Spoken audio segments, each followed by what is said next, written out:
Malam itu, angin berembus melewati pesawahan luas di daerah Sukaresmi Cianjur Utara. Bulan menggantung pucat di langit, sinarnya redup terhalang kabut tipis. Jalan tanah yang mereka lalui semakin sempit. Suara motor tua meraung pelan, ban menghantam kerikil, menciptakan bunyi berderak yang menggema di antara sunyi. Kang, ini teh masih jauh. Dikit lagi, kenapa gitu? Gak tahu, merinding dari tadi. Beda aja rasanya. Jangan mulai aneh-aneh deh. Udah lama kita nggak kesini. Mungkin kamu cuman belum terbiasa lagi. Terakhir kali kesini 2 tahun lalu, waktu emak jatuh di ladang. Itu pun cuma sebentar. Kang, dengar sesuatu nggak? Ah, paling juga hewan. Tapi suara itu dekat banget. Udahlah, ini bentar lagi sampai. Akang masih ingat rumah nenek yang ada kandang bebeknya. Di depan mereka, rumah panggung kayu berdiri sendiri di tengah kebun. Warna kayunya pucat, mulai nampak sudah tua. Jendelanya tertutup rapat. Cahaya temaram dari dalam memancar redup, seolah enggan menerangi pekarangan. Emak udah tidur belum ya? Gak tahu, tapi kenapa ya dia mainin alat musik malam-malam begini? Itu lagu apa? Gak tahu.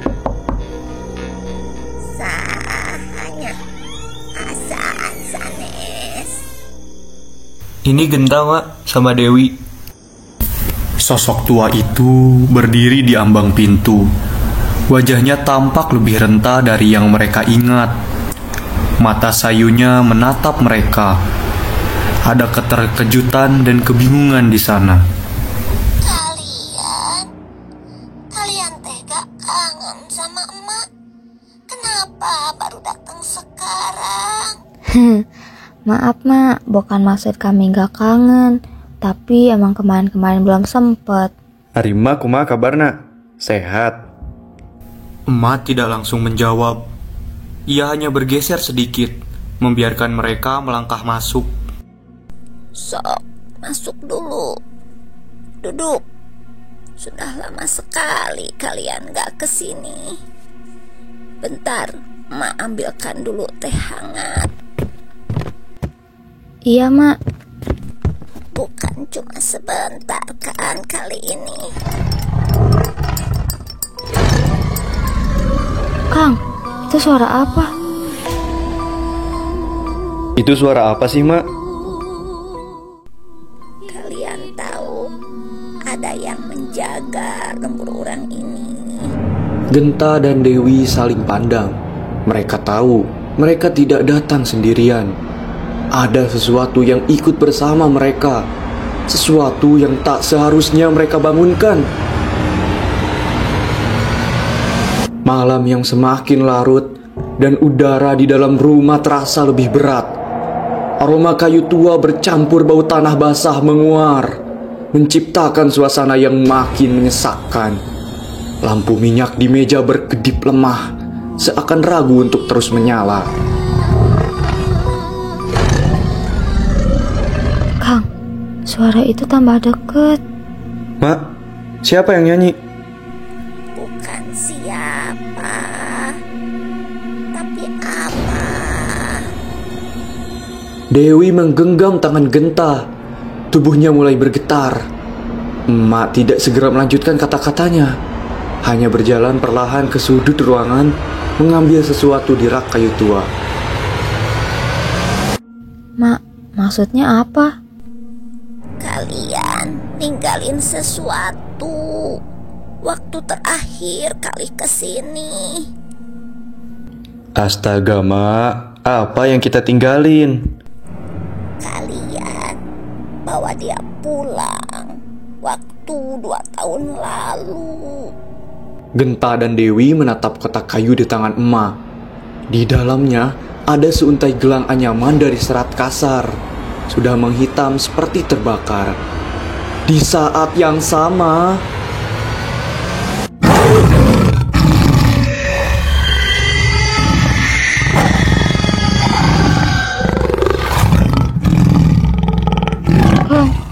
itu ada di luar. Mak, kita harus gimana? Sekarang jangan bergerak. Dia sudah sampai.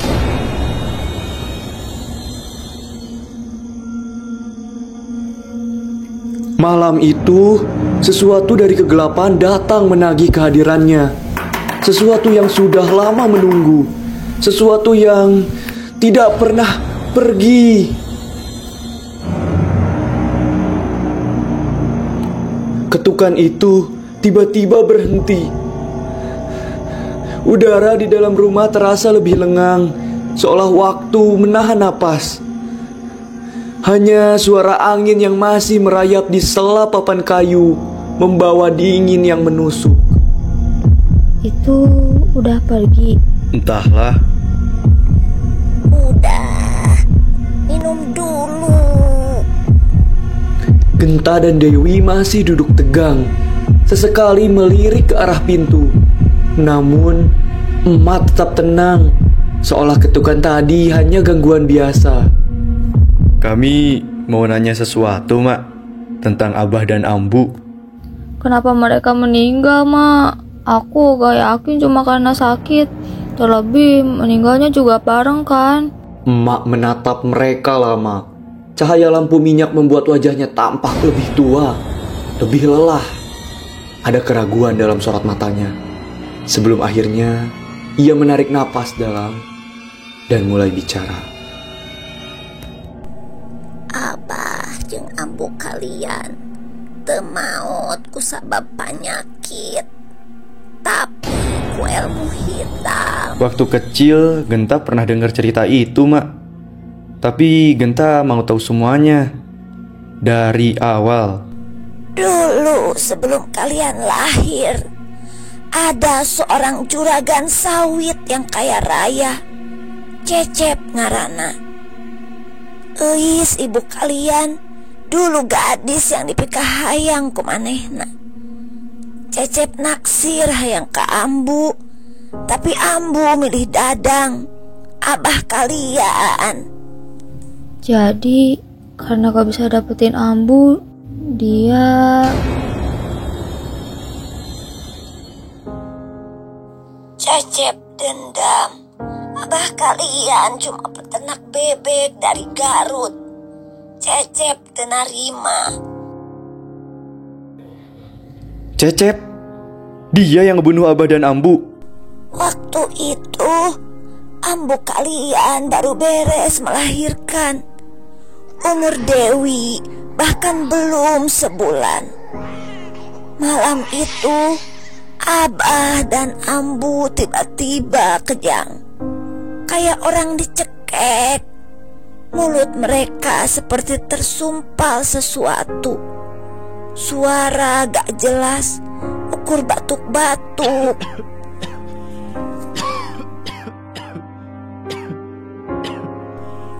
Keluarga panik, bawa mereka ke tabib.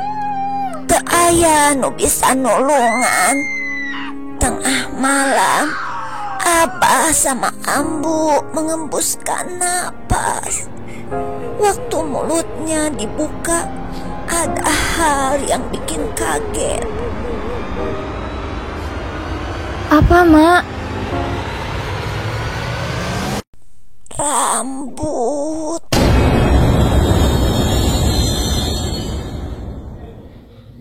Cecep, dia yang ngebunuh Abah dan Ambu. Iya, santetna kuat. Harusnya aku bisa lihat Abah dan Ambu, tapi mereka direnggut bahkan saat aku baru lahir. Ruangan kembali sunyi. Di luar, angin membawa aroma tanah basah, seolah malam ikut berkabung. Dan kamu, kenapa baru sekarang datang? Padahal emak udah lama nunggu. Sibuk, Mak. Kang, gak mau bilang aja.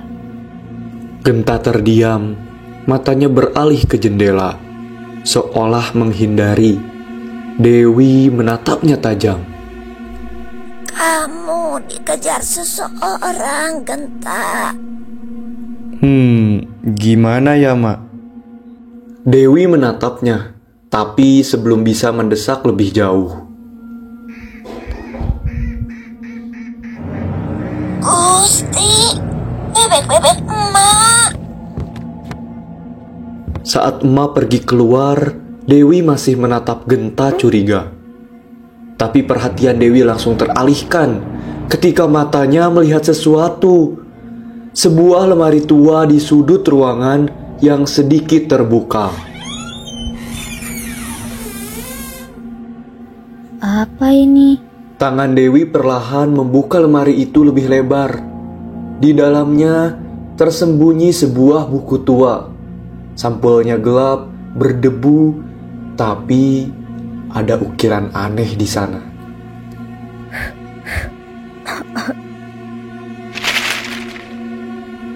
Ini buku apa? Dewi menatap tulisan-tulisan di dalamnya. Aksara Sunda kuno. Ada mantra-mantra dan ada lambang-lambang yang cukup familiar baginya. Dewi, jangan mainin itu. Kang, aku rasa ini ada hubungannya sama kematian Abah dan Ambu. Malam itu sesuatu yang lama terkunci kini terbuka. Dewi, tutup bukunya. Jangan teruskan. Dewi mengabaikannya. Matanya berbinar, tangannya menyusuri aksara Sunda kuno di halaman itu. Aku bisa membacanya. Ini sebuah pemanggilan. Dewi membacakan mantra dalam aksara Sunda itu. Suaranya semakin dalam, semakin kuat. Lalu, tiba-tiba, Genta terhuyung ke belakang. Matanya membelalak saat melihat bayangan putih samar muncul dari kegelapan.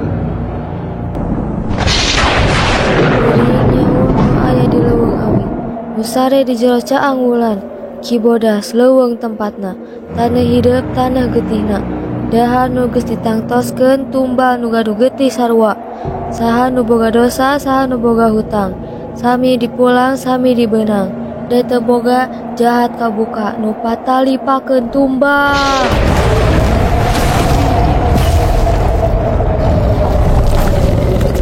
Dari tengah bayangan hutan, dua mata merah menyala menembus kegelapan.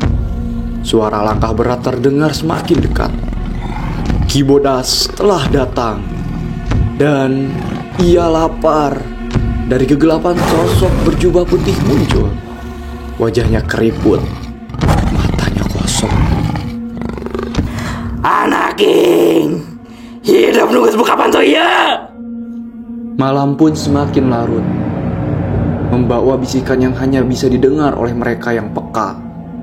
Dewi berdiri tegak di hadapan Kibodas. Wajahnya penuh dendam. Siapapun kamu, apapun kamu, aku ingin Cecep merasakan penderitaan yang aku alami. Dia harus membayar atas kematian Abah dan Ambu. Kibodas menatapnya tajam. Udara di sekitar mereka semakin berat, seperti ada sesuatu yang bangkit dari dalam kegelapan. Anaking, moal aya kekuatan udah datang tanpa harga. Gak peduli, aku hanya ingin dia menderita. Tiba-tiba, Kibodas berubah menjadi sesosok Maung Bodas. Harimau putih raksasa dengan mata merah menyala. Tubuhnya diselimuti kabut tipis yang berpendar di bawah cahaya bulan.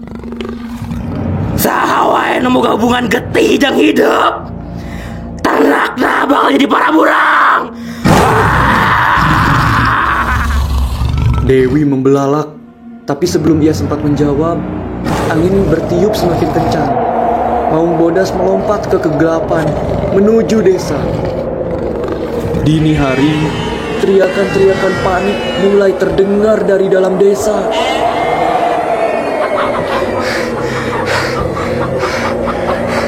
Sapi Pak Ujang Ratu Sesasirana. Tuluy. Moal eta paksuku maung di hareup kandangna. Dewi berdiri di tengah desa yang mulai kacau. Ia mulai menyadari dendamnya membawa bencana bukan hanya bagi Cecep, tapi juga bagi keluarganya sendiri. Dewi, kamu geus gagabah. Ieu mau bodas. Teu bisa diarahkeun ku amarah jeung dendam. Cecep kudu nampa hukuman. Abah jeung ambu maot ku santetna. Abdi teu rela. Nada karinding itu mengandung kekuatan leluhur yang berusaha menenangkan amukan siluman. Para warga yang mendengar alunan itu mulai berlutut, berharap keajaiban bisa menghentikan bencana ini. Tapi Dewi, dengan amarah yang belum padam, mengayunkan tangannya ke udara, dan angin kencang bertiup, membuat karinding terlempar dari tangan emak. Mata Dewi semakin hitam, nafasnya semakin berat. Eueuh nu bisa ngeureunkeun urang. Ki Bodas, tuluykeun. Di tengah kepanikan desa, di sebuah gubuk tua yang hampir roboh, Cecep terduduk gemetar, tangannya mencengkram tanah. Wajahnya penuh ketakutan saat suara geraman berat terdengar semakin dekat. Seberkas cahaya bulan menerobos celah atap yang reot, memperlihatkan bayangan besar seekor macan putih. Ki Bodas. Hampura, kuring nyeun dosa. Hampura, hampura.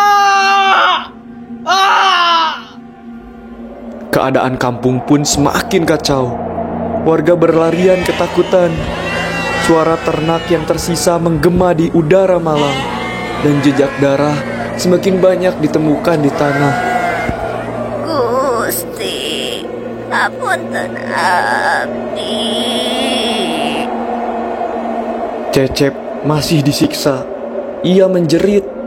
Tubuhnya terpental menghantam dinding kayu. Darah mulai mengalir dari goresan panjang di dadanya. Tangannya bergetar, meraba luka yang menganga. Namun, Ki Bodas belum puas. Ampun, hampura.